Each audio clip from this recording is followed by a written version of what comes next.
Classes के CGPSC mains online video lecture में एक बार पुनः आप सभी का स्वागत है। आज हम बात करेंगे समाजशास्त्र के चौथे टॉपिक और टॉपिक का नाम है हिंदू सामाजिक संगठन।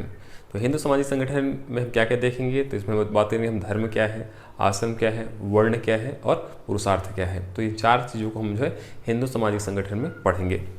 तो आज टॉपिक है हिंदू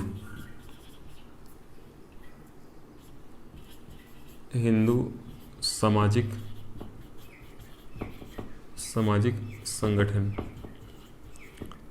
हिंदू सामाजिक संगठन। और इसमें बात करेंगे धर्म, आश्रम, वर्ण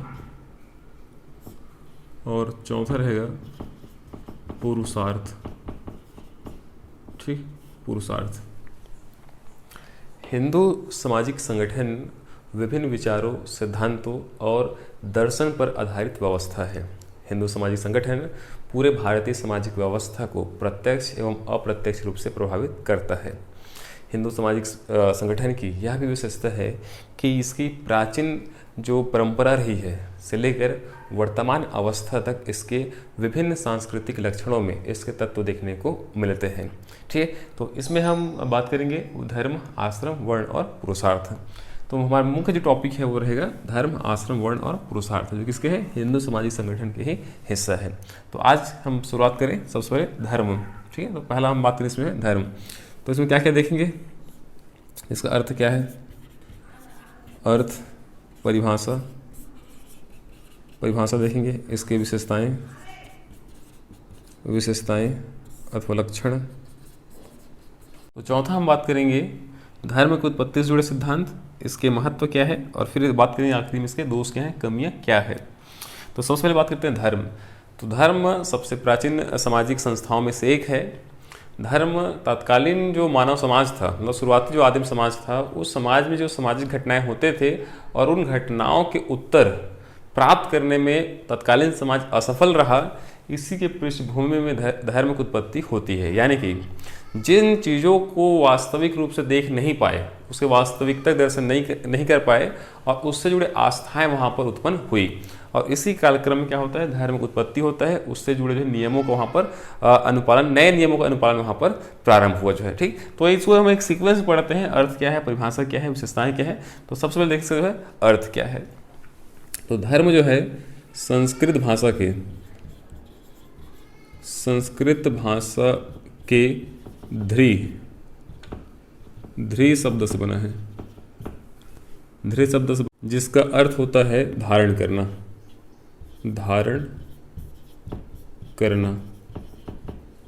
ठीक, अर्थात समस्त जीवों के प्रति श्रद्धा, आस्था व विनम्रता को धारण करना ही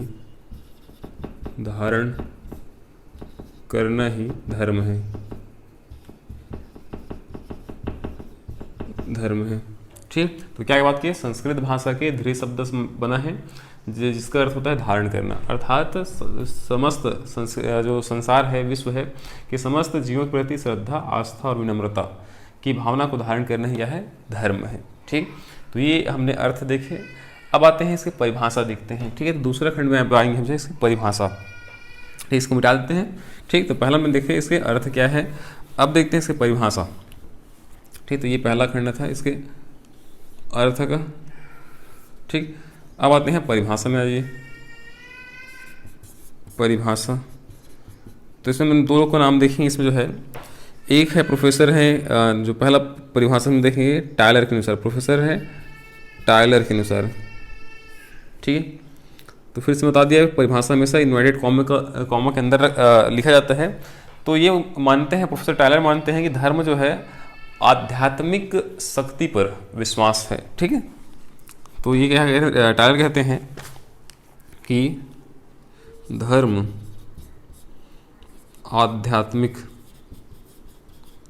आध्यात्मिक शक्ति में पर विश्वास है।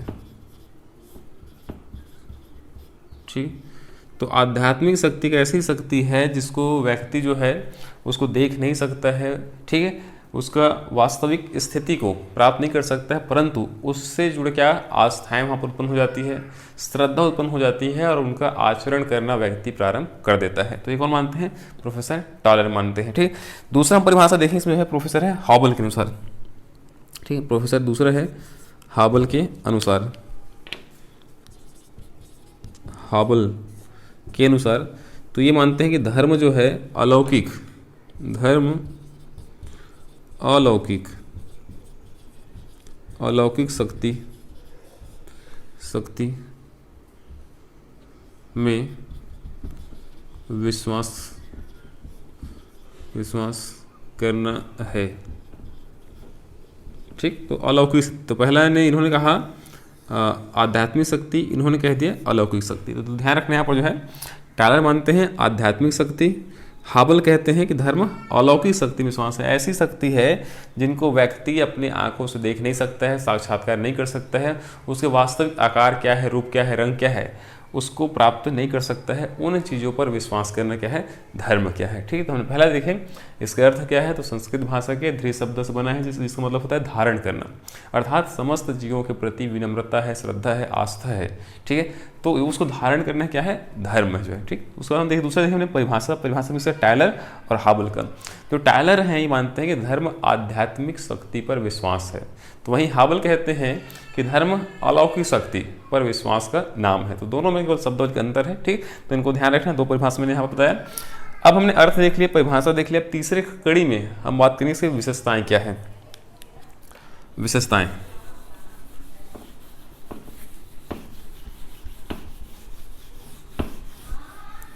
विशेषताएं क्या है,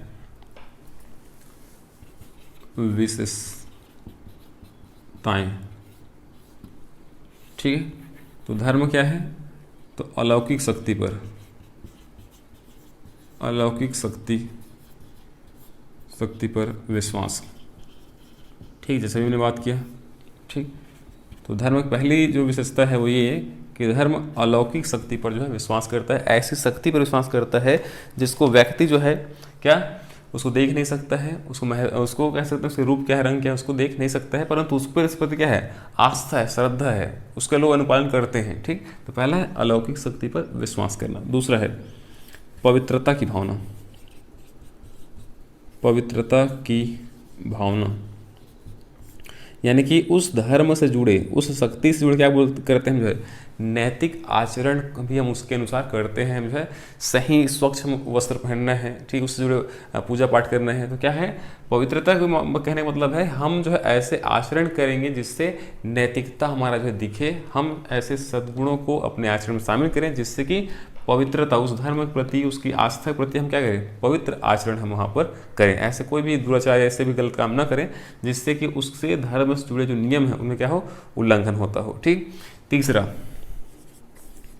पूजा पाठ या अर्चना कह सकते हैं, आराधना कह सकते हैं। तो प्रत्येक धर्म से जुड़े पूजा पाठ होता है, उससे जुड़े नियम होते हैं। ठीक, तो पूजा पाठ कह सकते हैं, जैसे कि अपना हिंदू समाज में यज्ञ होता है, हवन होता है, ठीक है, पाठ होता है। तो वहीं पर जो ईसाई है, ईसाई समाज है, उसमें जो है बाइबिल है। ठीक है, तो अलग अलग जो धर्म से जुड़े वहाँ पर जो है अलग अलग चीज़ें देखने को मिलती हैं। ठीक है, तो पूजा पाठ, तो धर्म क्या होता है, पूजा पाठ होता है, आराधना होता है। चौथा इसमें हम कह सकते हैं, चौथा जो इसकी विशेषताएं हैं कि धर्म जो है संवेगात्मक भावना, धर्म में संवेगात्मक भावना होती है,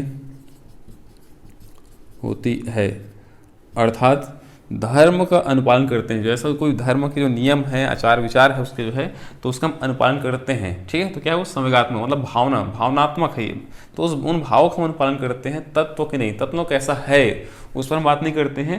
उससे जुड़ी भावनाएं है, आस्था है, प्रेम है, तो इस रूप में हम संवेगात्मक मतलब है जो प्रेम है, आस्था है, भावना है, ठीक, तो प्रेम है, ठीक, तो आस्था या प्रेम के रूप में हम जो उस धर्म के नियमों के व्यवहारों का अनुपालन करते हैं, उसके तत्व का नहीं, जो ऐसा वो है किस रंग में है उसका नहीं, ठीक, तो हम क्या करते हैं, आस्था हम यहाँ पर व्यक्त करते हैं। फिर इसमें हम बात करें जो है इससे जुड़े जो है क्या होता है, निषेध होता है। पांचवा निषेध, या इसी बोलते हैं टैबू, ठीक है। तो प्रत्येक धर्म में जो है किन चीज़ों को करना है, किन को नहीं करना है, उससे जुड़े निषेध भी यहाँ पर होते हैं भाई, ठीक है।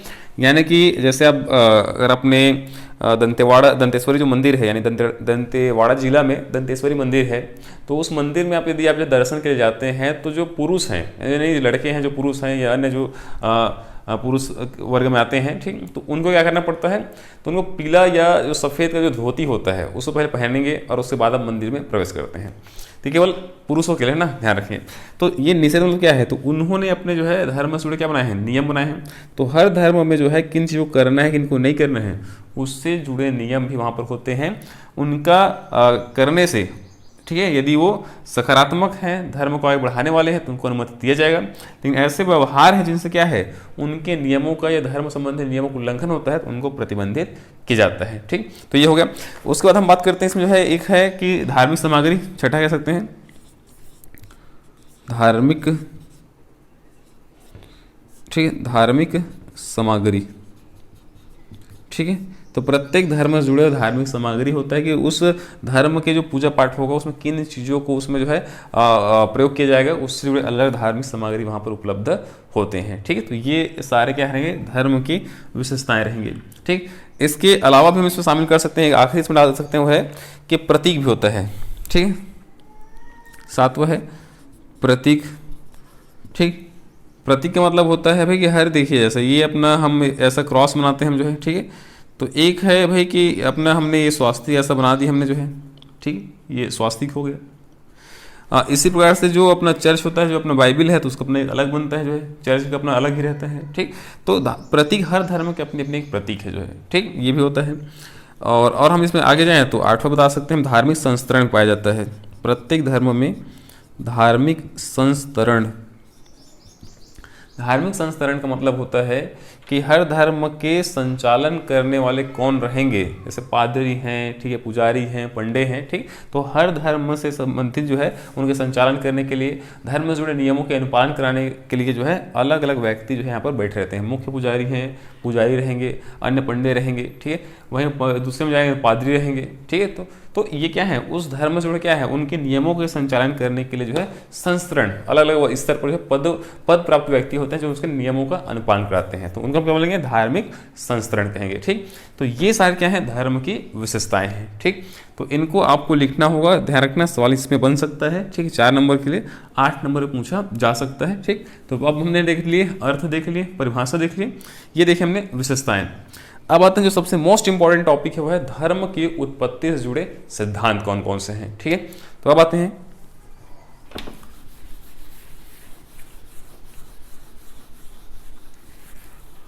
धर्म की उत्पत्ति से जुड़े सिद्धांत।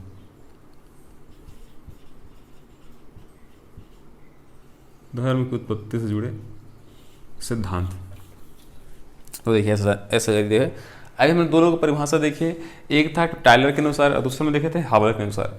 टायलर बोलते हैं आध्यात्मिक शक्ति पर विश्वास, जबकि हावर बोलते हैं अलौकिक शक्ति में विश्वास। तो यहाँ पर ध्यान रखना होगा कि धर्म की जो अवधारणा है ये प्राचीन समाजों में ही इसको देखने को मिलता है, यानी जैसे जैसे जैसे समाज की उत्पत्ति हुआ उसके साथ ही साथ धर्म की उत्पत्ति भी साथ ही साथ जो है यहाँ पर हुआ। हाँ, अलग अलग समाजों में धर्म के रूप भी अलग अलग रूप में देखने को मिलता है। भारत में अलग दिखता है। ऑस्ट्रेलिया के जो अरुंटा जनजाति है, ठीक है, जिसको इमाइल दुर्खिम है, प्रसिद्ध समाजशास्त्री हैं इमाइल दुर्खिम, तो बोलते हैं विश्व प्राचीनतम जनजाति और उनके जो धर्म को सबसे प्राचीनतम धर्म के रूप में मानते हैं, अरुंटा जनजाति ऑस्ट्रेलिया के। तो शुरुआती जो सामाजिक व्यवस्था का जब समाज उत्पत्ति हुआ तो समाज के साथ साथ जो है धर्म की उत्पत्ति भी हुआ जो है। ये कौन मानते हैं? इमाइल दुर्खिम मानते हैं। ठीक, इमाइल दुर्खिम आधुनिक समाजशास्त्र के पितामह कहलाते हैं। तो हम कहना चाह रहे थे कि जैसे समाज की उत्पत्ति हुआ साथ ही साथ धर्म की भी उत्पत्ति साथ में होता है। अब ये तो क्या था, ये धर्म की उत्पत्ति हो गया, परंतु इस पर चिंतन जो प्रारंभ होता है वो 19वीं शताब्दी के साथ साथ प्रारंभ होता है। ठीक, तो यहाँ पर हमको जानना होगा कि भूमिका हम बता सकते हैं कि धर्म की उत्पत्ति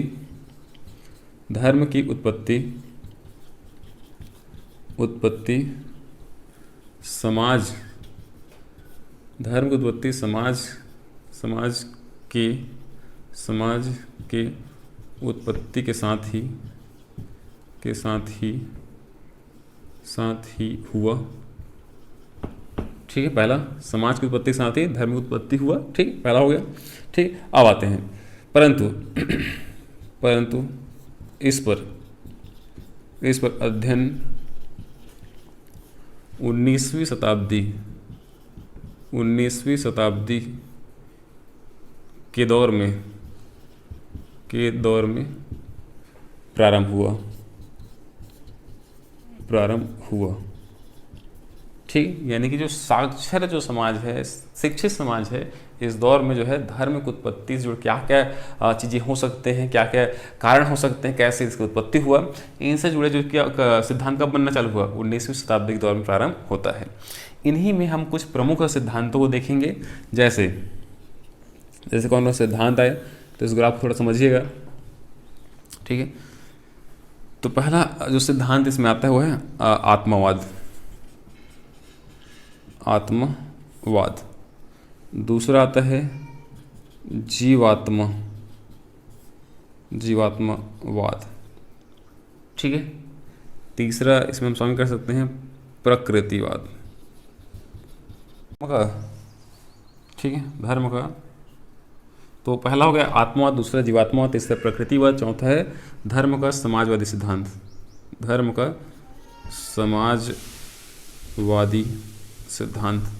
ठीक है, इसके बाद हम शामिल करेंगे धर्म का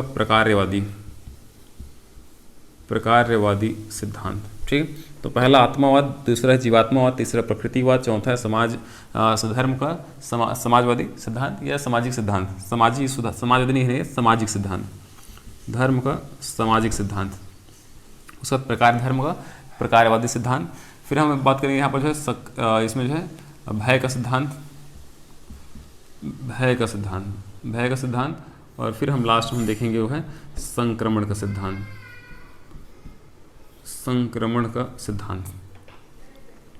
ठीक है, संक्रमण का सिद्धांत। तो कितना हो गया? 1 2 3 4 5 6 7 सिद्धांत। ठीक, अभी भी देख लेते हैं किन किन समाजशास्त्रियों ने या विद्वानों ने इन सिद्धांतों को दिए हैं। तो इसको दिए हैं एडवर्ड टेलर ने। ठीक, एडवर्ड टेलर ने दिए हैं। ठीक, ये पहला हो गया, प्रवर्तक है कह सकते हैं। जीवात्मवाद है, तो जीवात्मवाद का जो सिद्धांत है जेम्स फ्रेजर है। ठीक है, जेम्स फ्रेजर। मैं फिर से बता देता हूँ, मैं इस सिद्धांत से सवाल आया है, इसको ध्यान रखना है। तो जीवात्मवाद है कौन सा? James Fraser. प्रकृतिवाद है मैक्स मूलर। फिर धर्म का सामाजिक सिद्धांत दिए हैं इमाइल दुर्खिम ने।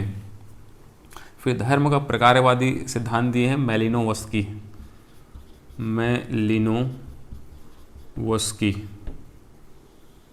ठीक है, और फिर यहाँ पर सिद्धांत दिए हैं, भय का सिद्धांत दिए हैं वह लुक्रेटियस ने जो है भय का सिद्धांत यहाँ पर दिए हैं। लुक्रेटियस।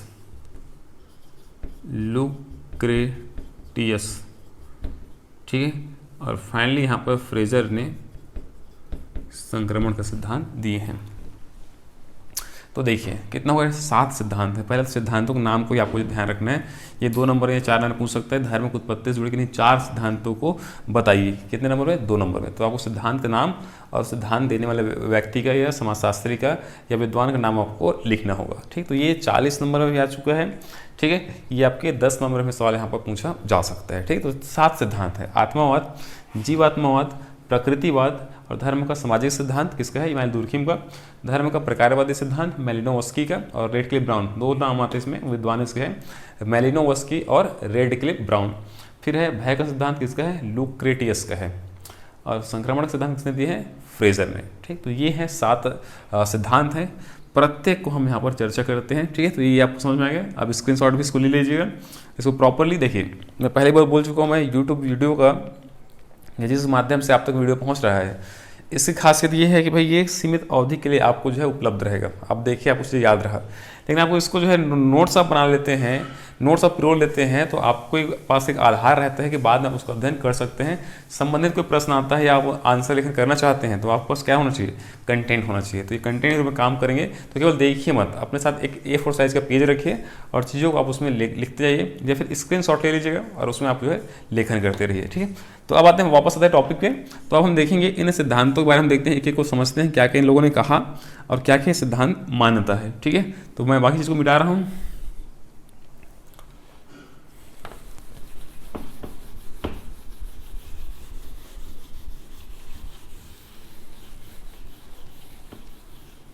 तो अब आते हैं, पहला जो सिद्धांत है वो है आत्मवाद। ठीक है, पहला जो सिद्धांत है आत्मवाद। ठीक है, किसने दिया है, एडवर्ड टालर ने। ठीक, तो प्रवर्तक को आपको याद, नाम यहाँ पर याद रखना है। अब क्या कहते हैं ये, एडवर्ड टेलर कहते हैं, ठीक है, कि आदिम समाज में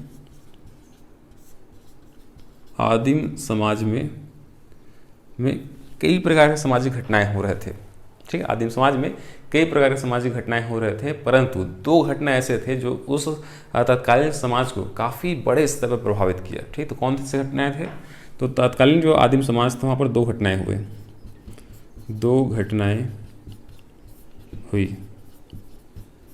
ठीक है, क्या घटना था, एक था मृत्यु, ठीक, और दूसरा था स्वप्न।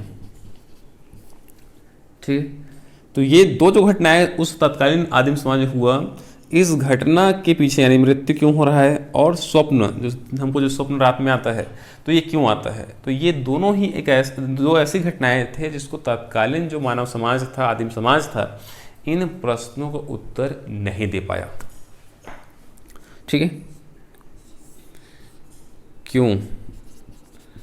क्यों होते हैं, ठीक, इसका प्रश्न, इस क्यों होते हैं, इस प्रश्न का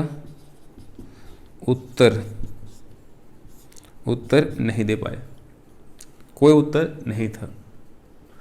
अब चूंकि मृत्यु क्यों हो रहा है, स्वप्न क्यों आ रहा है, स्वप्न से क्यों दिख रहा है, इसका क्या है, इस प्रश्न उत्तर नहीं है। तो इससे जुड़े क्या हुई, आस्थाएं। तो इससे कारण क्या हुआ, तो इससे जुड़े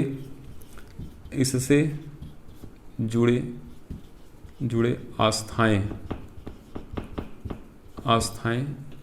यह कह सकते हैं श्रद्धा आस्था उत्पन्न हुआ और इसी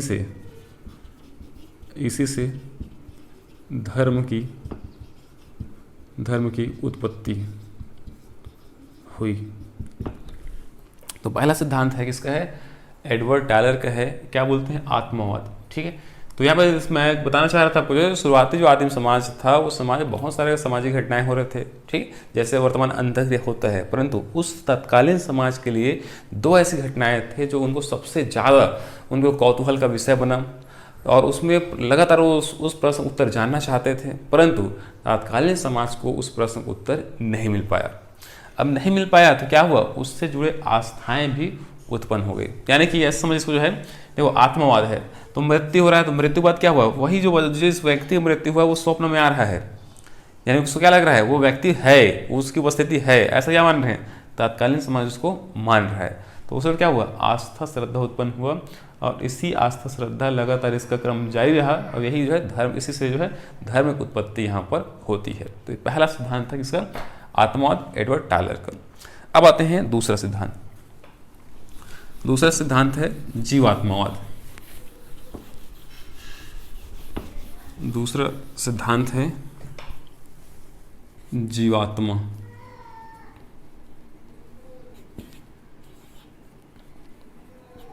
जीवात्मावाद।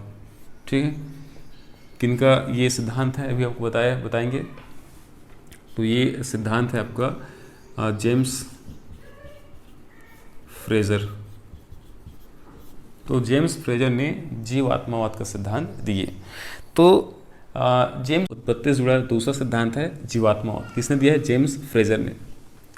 तो जेम्स फ्रेजर मानते हैं कि जो प्राचीन या शुरुआती जो समाज था, उस समाज में, ठीक है, ऐसे बहुत सारी घटनाएं हुए और उन घटनाओं से जुड़े वस्तु भी उनको वस्तु हैं, तत्व है, उनकी विशेषताएं भी प्राप्त हुए। तो इनका मानना है कि तत्कालीन जो मानव समाज था या जो आदिम समाज था, उस समाज के जो लोग थे वे विभिन्न घटनाओं और तत्वों के संपर्क में आए। विभिन्न घटना हो सकते हैं, वस्तु हो सकते हैं, पेड़ पौधे हैं, ठीक है, नदी है, ठीक, तो बहुत सारी चीज़ें इनके जो है संपर्क में आए। इन्हीं सभी चीज़ों में कुछ ऐसे भी चीज़ें थे जिसमें उन्होंने विशिष्ट गुण देखे। ठीक है, विशिष्ट चीज़ें या उससे जुड़े जो है बातें उन्होंने सुनने को मिले। तो इस क्रम में इनका मानना है कि जो आदिम समाज था, आदिम समाज या तत्कालीन जो समाज था, तत्कालीन समाज था, ये विभिन्न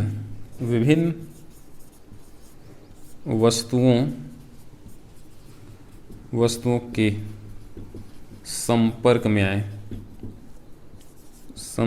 आए। इसी में कुछ वस्तुएं ऐसी थी, इसी में कुछ वस्तुएं ऐसी थी जिनमें उन्होंने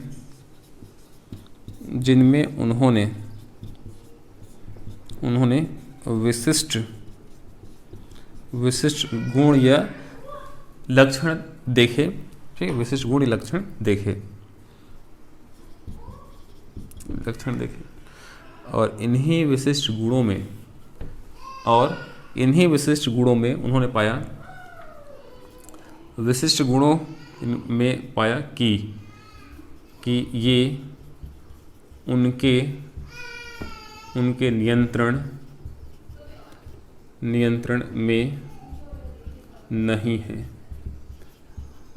नियंत्रण में नहीं है, ठीक है, और उससे जुड़े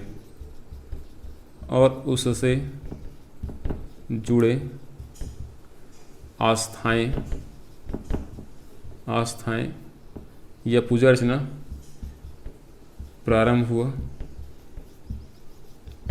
हुआ और इसी से धर्म की उत्पत्ति हुई। ठीक है, तो बस इतना कहना चाहते हैं जो है कि प्राचीन जो समाज था, आदिम जो समाज था, वो बहुत सारे चीज़ हैं, वस्तु हैं, उनके संपर्क में आए। इन संपर्कों में कुछ ऐसे भी चीज़ें थे जिनमें उनको विशिष्ट लक्षण दिखा, विशिष्ट उनके गुण दिखे, और इन विशिष्ट गुण जो ऐसे थे जो उनके नियंत्रण में नहीं था। ठीक, तो उनसे जुड़े क्या हुआ, आस्थाओं की, उससे जुड़े जो है, जो कह सकते हैं पूजा पाठ जो करने की जो प्रकृति है वो वहाँ पर उत्पन्न होता है, और इससे क्या हुआ, धर्म की उत्पत्ति हुई। कौन मान रहे हैं? ये नाम है जेम्स फ्रेजर। सिद्धांत क्या है? जीवात्मावाद। पहला सिद्धांत क्या था? वो है आत्मवाद। किसने दिया था? एडवर्ड टैलर ने दिया था। ठीक, अब आते हैं तीसरे सिद्धांत। ये हो गया, दूसरा हो गया, तीसरा पे आते हैं। तीसरा जो सिद्धांत है उसको हम देखते हैं प्रकृतिवाद, और इसका प्रवर्तक है मैक्स मूलर। ठीक, मैक्स मूलर। ठीक है, ध्यान रखना इन सिद्धांतों के नामों को आपको ध्यान रखना है, उसके हिसाब से आपको याद रखना है। इससे सवाल पृथक रूप से इसको जो है अलग से 2 नंबर 4 नंबर पूछा जा सकता है, या 2 सिद्धांतों में अंतर के रूप में पूछ सकता है 8 नंबर के लिए। ठीक है, तो सिद्धांत का नाम, सिद्धांत देने वाला व्यक्ति या उसके समर्थकों को नाम, दोनों सिद्धांतों में अंतर पूछेगा तो 8 नंबर पूछ सकता है, 4 नंबर पूछा जा सकता है। ठीक, सिद्धांत क्या कहता है, क्या अवधारणा कहता है, इसको आपको जानना जरूरी होगा। आप इसको ग्राफ में भी आप जो है अपने उत्तर लेखन में कर सकते हैं। ठीक, जैसा हो आप उसके भाव को आप उसको समझ गए, आपको नंबर मिलेगा, लेकिन आप उस भाव को ही प्रस्तुत नहीं कर पाए, आपको नंबर नहीं मिलेगा। अब आते हैं तीसरे सिद्धांत पर, वो है प्रकृतिवाद। धर्म की प्रकृतिवादी सिद्धांत,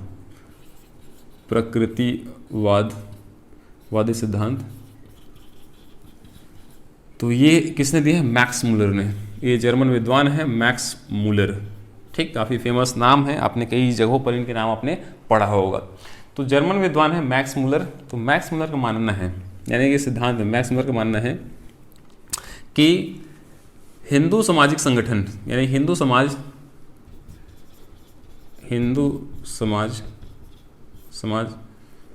प्रकृतिवादी समाज है। ठीक, यहाँ ध्यान रखें। तो जो भारत के जो समाज है, भारत का जो हिंदू समाज है वो क्या है? प्रकृतिवादी समाज है। और प्रकृतिवादी मतलब है प्रकृति के तत्वों की पूजा अर्चना की जाती है।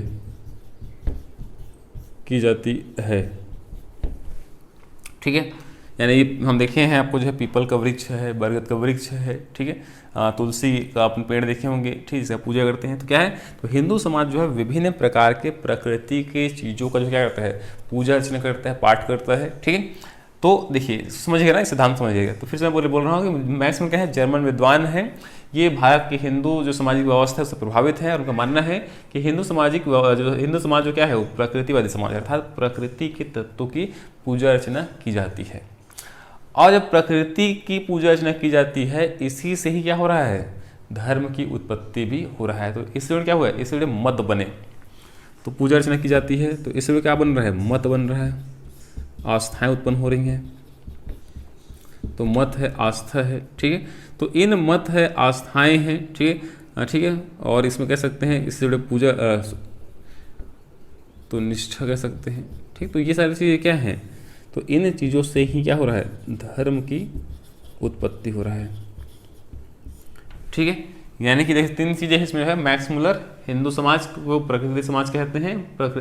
प्रकृतिवादी समाज का मतलब होता है कि प्रकृति के तत्व क्या करना? पूजा अर्चना करना। अब प्रकृति तत्व क्या कर रहे हैं? पूजा अर्चना कर रहे हैं, उससे बड़े मत बना रहे हैं, उससे बड़े सिद्धांत बना रहे हैं, नियम बना रहे हैं, आस्थाएं बना रहे हैं। तो ये क्या है? इन्हीं को जो है लंबे समय तक हम क्या करने लगे? लोग, बहुत सारे लोग उसको क्या अनुपालन करना चालू कर दिए, और इससे क्या हुआ? धर्म की उत्पत्ति हुआ। ठीक, तो कौन कह रहे हैं? ये मैक्स मूलर। ठीक है, तो ये है तीसरा सिद्धांत। अब आते हैं चौथा जो सिद्धांत है वो है धर्म का सामाजिक सिद्धांत। चौथा है धर्म का सामाजिक सिद्धांत। चौथा धर्म का सामाजिक सिद्धांत। ठीक है, किसने दिया है? ये इमाइल दुर्खिम है। ठीक है, इन्हें आधुनिक समाजशास्त्र का पितामह भी कहा जाता है। ठीक, तो इसको ध्यान रखना है। तो धर्म का सामाजिक सिद्धांत, तो मैंने जैसे शुरुआत में बताया जो है कि इमाइल दुर्खिम को मानना है कि जब से समाज की जैसे ही समाज की उत्पत्ति हुई, उसी के साथ साथ धर्म की भी उत्पत्ति होती है। एक और मानते हैं, यह है email Durkheim.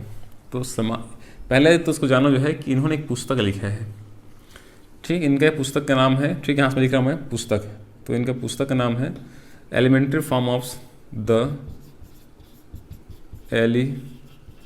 Elementary forms of religion. ठीक है, तो इस किताब में उन्होंने जो है अपने धर्म से जुड़े सामाजिक सिद्धांत को उन्होंने प्रस्तुत किए। फिर से रिपीट कर रहा हूं मैं, इस सिद्धांत का प्रतिपादन कहाँ पर किया? The elementary forms of religion, जो उनकी प्रसिद्ध किताब है। इस किताब में बताते हैं कि समाज की उत्पत्ति के साथ धर्म की उत्पत्ति भी हुई। ठीक है, धर्म की उत्पत्ति हुई। और इसका वो जो है उदाहरण लेते हैं ऑस्ट्रेलिया के अरुंटा जनजाति। ऑस्ट्रेलिया के अरुंटा जनजाति। ठीक है, तो ऑस्ट्रेलिया के अरुंटा जनजाति को जो है विश्व के सबसे प्राचीनतम, इनके जो धर्म है विश्व सबसे प्राचीनतम धर्म मानते हैं, और इनको जनजाति के रूप में भी मानते हैं। ठीक है, तो ऑस्ट्रेलिया जो अरुंटा जनजाति है वो पहली बार जो है कह सकते हैं अपने समाज के अंतर्गत, पहले समझ है, तो क्या कहते हैं, ऑस्ट्रेलिया की अरुंडा जनजाति जो है अपने इनमें जो है टोटम पाया जाता है। ठीक, टोटम, टोटम मतलब ये जो कोट है आप उसको समझिएगा, समाज की उत्पत्ति के साथ क्या हुआ, धर्म उत्पत्ति हुई। इसको एक्सप्लेन करते हैं उदाहरण से माध्यम समाज अपने तर्क के माध्यम से समझाते हैं कि ऑस्ट्रेलिया में कौन है, अरुंडा जनजाति है, और अरुंडा जनजाति में क्या पाया जाता है, टोटम पाया जाता है। टोटम किस रूप में हो सकता है, ये पेड़ है, पत्ती है, जानवर है, तो ये इत्यादि किसी भी रूप में हो सकता है ये।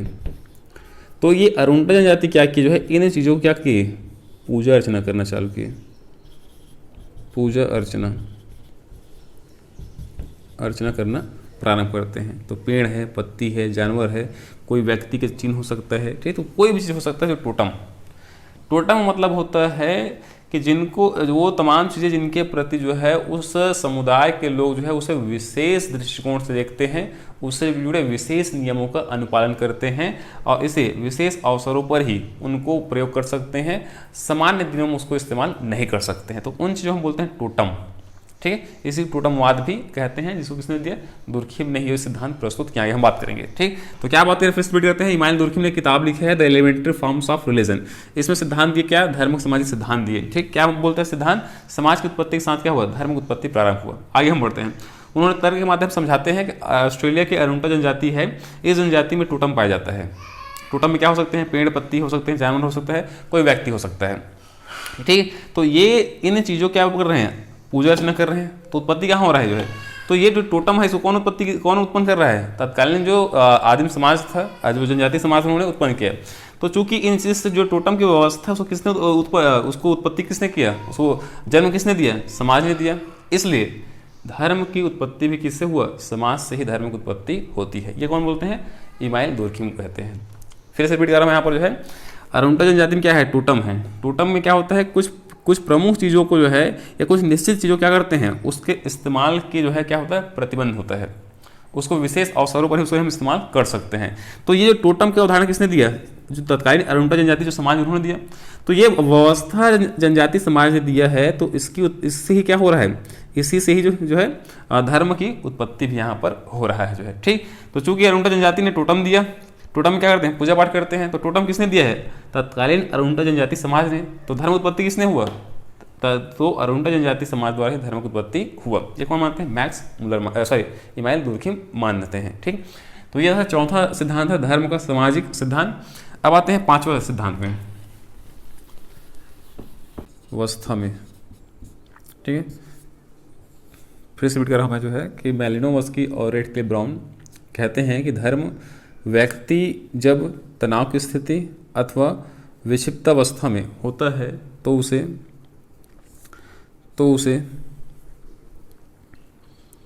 उसे पारलौकिक शारीरिक मानसिक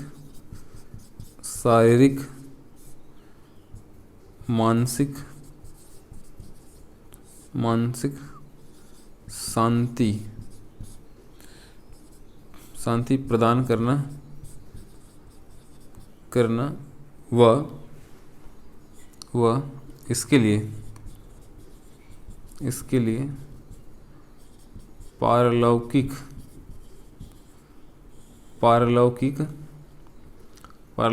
शक्ति के मध्य सामंजस्य स्थापित करता है। सामंजस्य स्थापित करता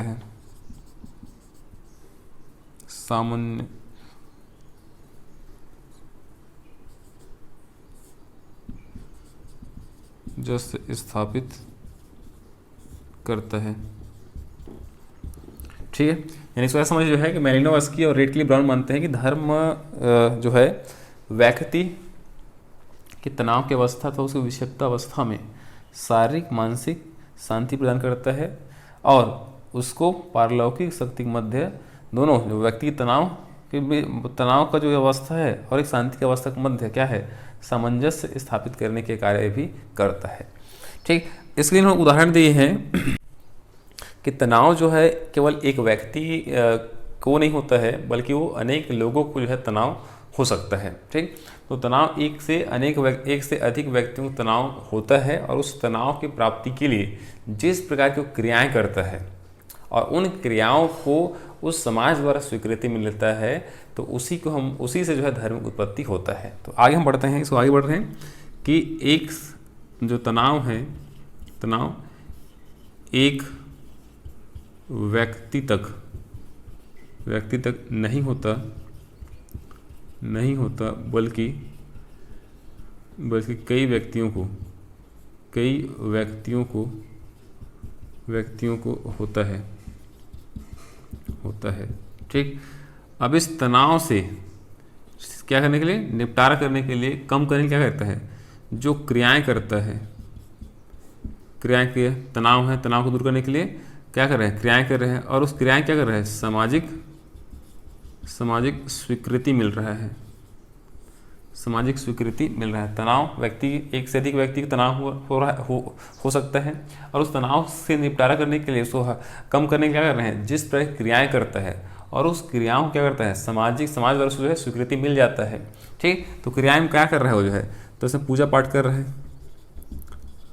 कर रहा है या पूजा अर्चना कर रहा है। ठीक, तो एक से अधिक व्यक्तियों को तनाव है, या कह सकते हैं समाज के अधिकतर लोगों को तनाव होता है, और उस तनाव से दूर करने के लिए वो जिस प्रकार की क्रियाएं करता है और उन क्रियाओं को यदि समाज स्वीकृति प्रदान करता है, तो इसी से क्या हुआ, धर्म की उत्पत्ति हुआ।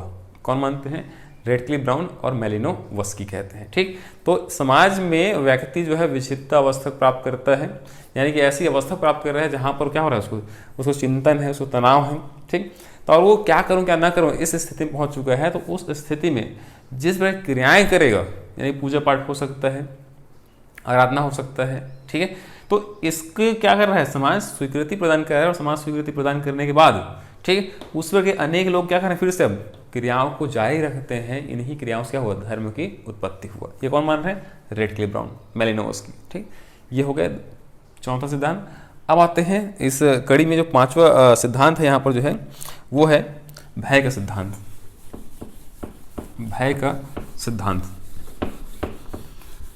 तो भय का सिद्धांत दिए हैं समाजशास्त्री हैं लुक्रेटियस।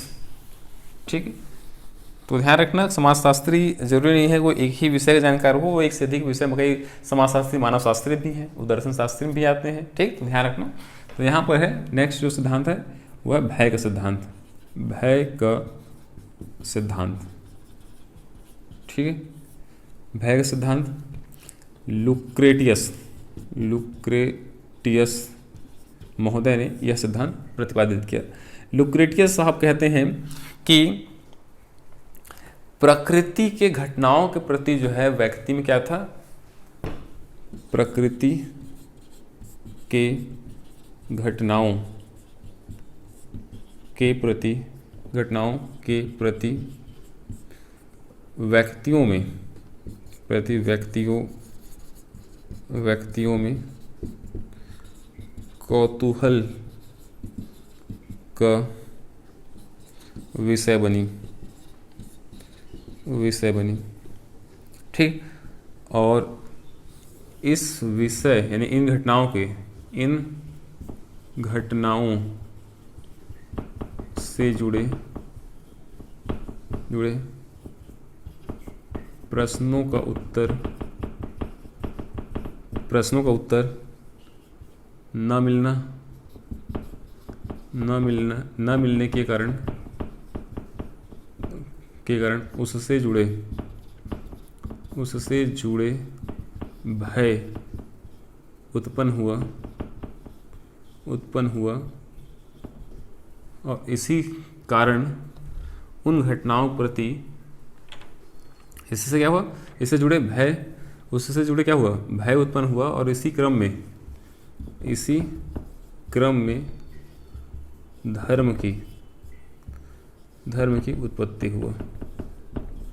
ठीक है, इनका कहना है कि प्राकृतिक जो चीज़ें हैं उन चीज़ों के प्रति क्या है, भय पैदा हुआ, और भय के कारण क्या हुआ, उससे जुड़े हुए आस्थाएं उत्पन्न हुई, और इसी से धर्म के रूप ये जो है लेता है। यानी प्राकृतिक चीज़ों के प्रति भय ने धर्म की उत्पत्ति को जन्म दिया। ये कौन मानते हैं, लुक्रेटियस मानते हैं। ठीक, फिर हम इन क्रम में हम बात करते हैं आखिरी जो सिद्धांत हुआ है संक्रमण का सिद्धांत। ठीक, तो ये हो गया, और फिर फाइनली हमारा जो सिद्धांत हुआ है संक्रमण का सिद्धांत। ये इस क्रम का आखिरी सिद्धांत है। तो क्या कहता है सिद्धांत?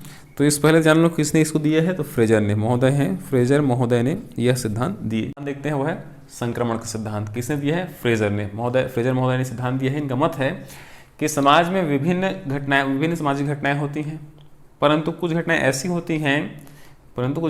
होती हैं जिनका उत्तर हमको नहीं मिलता है, परंतु हमेशा यह ध्यान में रहता है कि इस घटना के पीछे है कौन, किसने इस घटना को अंजाम दिया है, यह प्रश्न उत्पन्न होता है।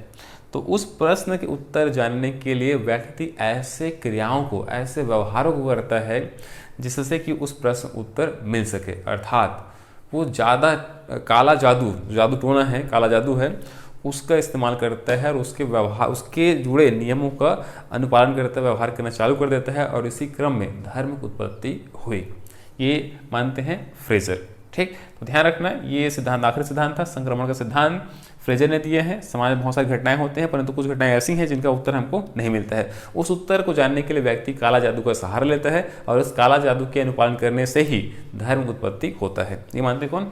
फ्रेजर मानते हैं। तो ये कुल 7 सिद्धांत थे। इन सिद्धांतों को याद रखिए। प्रत्येक सिद्धांत को 2 नंबर 4 नंबर में अथवा 2 सिद्धांतों में अंतर क्या है, अलग क्या है, भिन्नताएं क्या है, सोच 8 नंबर में पूछा जा सकता है। अथवा कंप्लीट पूछेगा तो 10 नंबर का सवाल यहाँ पर पूछा जा सकता है। ठीक, अब आगे हम बात करते हैं धर्म की उपयोगिता क्या है। धर्म की उपयोगिता यानी कि लाभ क्या है, ठीक, महत्व क्या है। धर्म की उपयोगिता अथवा कह सकते हैं महत्व क्या है। ठीक है, तो पहला धर्म जो है मानसिक संतुष्टि प्रदान करता है।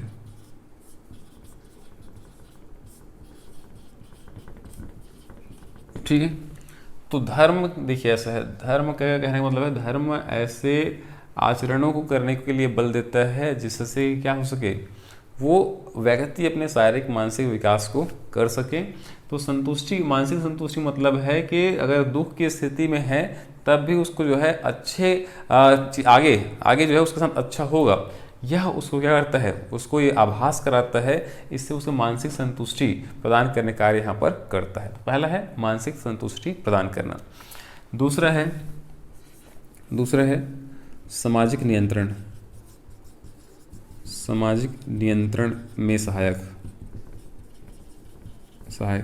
मतलब धर्म हमको बताता है कि हमको कैसा व्यवहार करना चाहिए, कैसा व्यवहार नहीं करना चाहिए, किन व्यवहारों से आप आगे बढ़ सकते हैं, किन व्यवहारों को धर्म स्वीकार करता है, किन को नहीं स्वीकार करता है। तो व्यक्ति को ये सिखाता है किनको करना चाहिए, किनको नहीं करना चाहिए। तो जिनको नहीं करना चाहिए यदि व्यक्ति उसको कर रहा है तो धर्म उससे जुड़े जो है क्या करता है, उससे कठोर नियमों का वहाँ पे लागू करता है, जिससे क्या हो सके, उनके व्यवहारों को नियंत्रित कर सके। तो पहला मानसिक संतुष्टि प्रदान करता है, दूसरा सामाजिक नियंत्रण स्थापित करता है, तीसरा व्यक्तित्व विकास। हम बात कर चुके हैं व्यक्तित्व पर्सनालिटी के बारे में। व्यक्तित्व विकास का मतलब है कि धर्म जो है व्यक्ति को विभिन्न प्रकार की जानकारी प्रदान करता है। ठीक है, उन जानकारियों को प्रदान करके व्यक्ति अपने ज्ञान के स्तर को बढ़ाता है, अपने सोचने का नज़रिए को बढ़ाता है, काम करने के नज़रिए को जो है, दृष्टिकोण को जो विकसित करता है, और अंत में क्या है, उसके व्यक्तित्व का विकास होता है। चौथा है, इसमें हम कह सकते हैं मनोरंजन प्रदान करता है। तो हर धर्म से जुड़े जो है आपने देखा हुआ कार्यक्रम होता है, उत्सव होता है, तो ये क्या करता है, मनोरंजन भी, जो उस धर्म से जुड़े सदस्यों को मनोरंजन भी प्रदान करता है। हिंदू समाज के अलग है, मुस्लिम समाज के अलग है, क्रिश्चियन है, ईसाई हैं, तो हर समाज की अपनी अपनी जो है धर्म से जुड़े मनोरंजन वहाँ पर होते हैं। मनोरंजन का मतलब है कि पूजा पाठ हो रहा है, रामलीला आपने देखे, रामलीला हो रहा है, ठीक, तो अलग अलग चीज़ें वहाँ पर अलग अवसरों पर होता है। जैसे बकरीद है, ठीक, तो वो भी एक है, होली है, दीपावली है, ठीक, तो क्या है, ये सारे जो है उस धर्म से जुड़े लोगों के द्वारा मनाए जाने वाले उत्सव है जो क्या करते हैं, फाइनली लोगों को मनोरंजन प्रदान करते हैं। ठीक है, ये हो गया चौथा। इसके बाद हम बात करते हैं पांचवा में, ये जो है सामाजिक संगठनों का आधार, यानी कि समाज में विभिन्न जो सामाजिक संगठन जो चल रहे हैं, उन संगठनों को बनने का, उन संगठनों के संचालन का, उन संगठनों के विचार क्या होंगे, इन सब का निर्धारण करता है धर्म जो है। तो हर धर्म से जुड़े अपने संगठन हैं, उन संगठनों द्वारा धर्म से जुड़े नियमों को, आदर्शों का अनुपालन वहाँ पर कराया जाता है। ठीक है, तो ये है सामाजिक संगठनों का, धर्म जो है सामाजिक संगठनों का आधार होती है। ठीक, नेक्स्ट छठा है धर्म। धर्म धर्म व्यवहारों को धर्म व्यवहारों को एक रूपता, धर्म व्यवहारों को एक रूपता में लाती है। व्यवहारों की एक रूपता यानी धर्म जो है एक ही धर्म मानने वाले के द्वारा जो व्यवहार है उनमें एक रूपता लाने का भी प्रयास यहाँ पर किया जाता है। ठीक, इसके अलावा सातवां बता सकते हैं भावनात्मक सुरक्षा, या इसी में आ जाएगा भावनात्मक सुरक्षा। भावनात्मक सुरक्षा प्रदान, भावनात्मक सुरक्षा मतलब है जब व्यक्ति जो सुख या दुख की घड़ी में होता है तो धर्म उसे भावनात्मक सुरक्षा प्रदान करता है। आठवां बता सकते हैं नियमों व अन्य चीज़ों के बारे में जानकारी प्रदान करता है। तो नियम, धर्म से संबंधित नियम क्या है, अन्य व्यवहार करने के तौर तरीके क्या हैं, उससे संबंधित जानकारी भी प्रदान करता है। तो ये सारे क्या है धर्म के उपयोगिता है, इसका इम्पोर्टेंस है। ठीक, इसके अलावा व्यक्ति को जो है वो स्वावलंबी बनने की प्रेरणा देता है। ठीक, जो भी स्थिति है वो हमेशा प्रेरित करता है कि वो क्या है अपनी स्थिति से ऊपर उठने के लिए प्रयास करे, स्वावलंबी बनने का प्रयास करे। तो ये सारे क्या है धर्म की उपयोगिता है, इसके महत्व है। अब आते हैं धर्म की कमियां क्या है, ये इसकी आलोचनाएं क्या है। धर्म की आलोचनाएं अथवा दोष क्या है, कमी क्या है, हानि क्या है। तो एक प्रसिद्ध समाजशास्त्री है कार्ल मार्क्स का मानना है कि धर्म जो है अफीम है। ठीक, धर्म अफीम है, ये कौन कहते हैं? ठीक, ये है कार्ल मार्क्स मानते हैं कि धर्म क्या है अफीम है। अफीम का मतलब यहाँ पर है कि एक धर्म के व्यक्ति को दूसरे धर्म के बारे में बरगला दें तो जो है कुछ भी करने के लिए तैयार वहाँ पर हो जाता है। तो यहाँ पर जो है केवल जो है व्यक्ति को जो है उत्तेजित करने की आवश्यकता है, प्रोक करने की आवश्यकता है कि ऐसा तुम्हारे धर्म बारे में उन्होंने ऐसा कह रहा था या उस संगठन द्वारा ऐसा कहा जा रहा था। इससे वह व्यक्ति क्या है ऐसे अंतः करता है जिससे कि दोनों ही धर्मों प्रति क्या हो संघर्ष वहाँ प्रारंभ हो जाता है। ठीक, तो पहला है धर्म अफीम के समान है, कौन मानते हैं? Karl Marx. ठीक, कार्ल मार्क्स, तो इसको याद रखेंगे।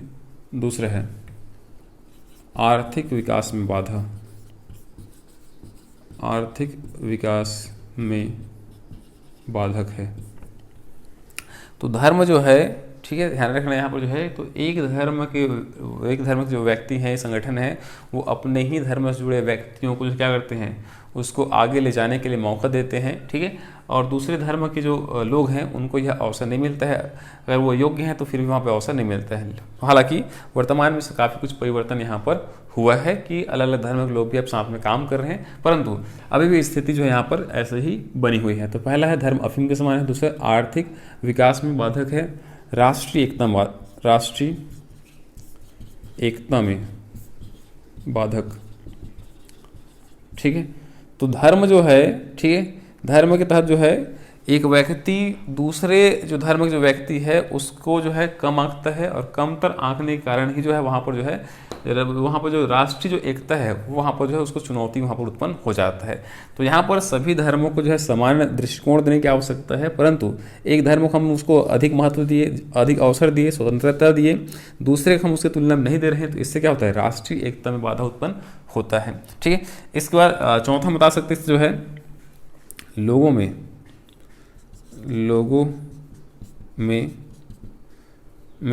बंधुत्व की भावना में कमी। ठीक है, तो धर्म जो है यहाँ पर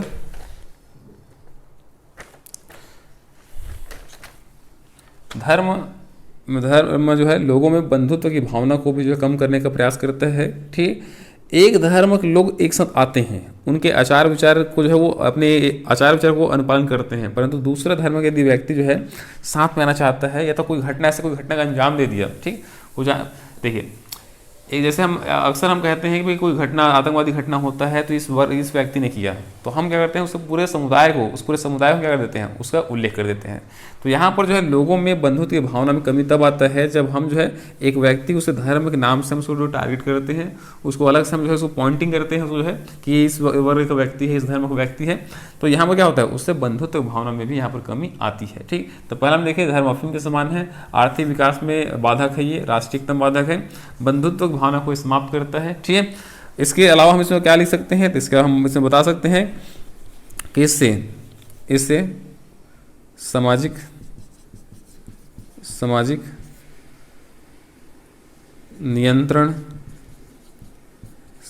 नियंत्रण के बजाय समस्याओं में वृद्धि। तो धर्म जो है कई बार जो है विभिन्न प्रकार के सामाजिक समस्याओं को जो उत्पन्न कर देता है, इससे सांप्रदायिक हिंसा है, असहिष्णुता की जो भावना है, इनमें भी तेजी यहाँ पर आती है। ठीक, छठा है कि धर्म जो है विज्ञान विरोधी होना।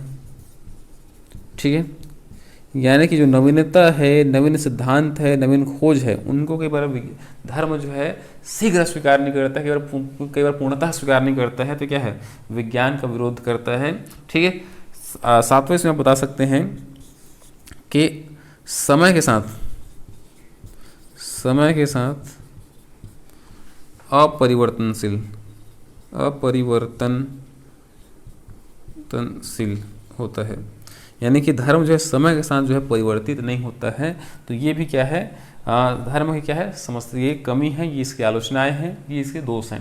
तो इन सब के कारण जो है कई स्थिति में धर्म जो है समाज के लिए जो है बाधा भी यहाँ पर उत्पन्न करता है। इससे जो है सामाजिक प्रगति में, विकास में यहाँ इसके तत्व देखने को मिलता है। तो यहाँ पर हमने क्या क्या देखे और देख सकते हैं। तो धर्म अर्थ क्या है, परिभाषा क्या है, विशेषताएं क्या है। ठीक, विशेषताओं के बाद हमने बात की इससे जुड़े सिद्धांत क्या है, सिद्धांत के बाद हमने बात की इससे महत्व क्या है, और फिर हम इससे कमियां यहाँ पर देखे जो है। ठीक, तो ये पहला सेगमेंट यहाँ कंप्लीट होता है। अब इससे जुड़े प्रश्न क्या क्या हो सकते हैं, तो प्रश्न यहाँ पर हम बना सकते हैं कि धर्म से क्या आशय है, 30 शब्द में रहेगा ये, 30 शब्द में। दूसरा है धर्म की परिभाषा लिखिए, ये भी रहेगा आपका 30 शब्द में। फिर रहेगा धर्म की प्रमुख सिद्धांतों, धर्म की उत्पत्ति, माफी चाहूँगा, धर्म की उत्पत्ति से जुड़े प्रमुख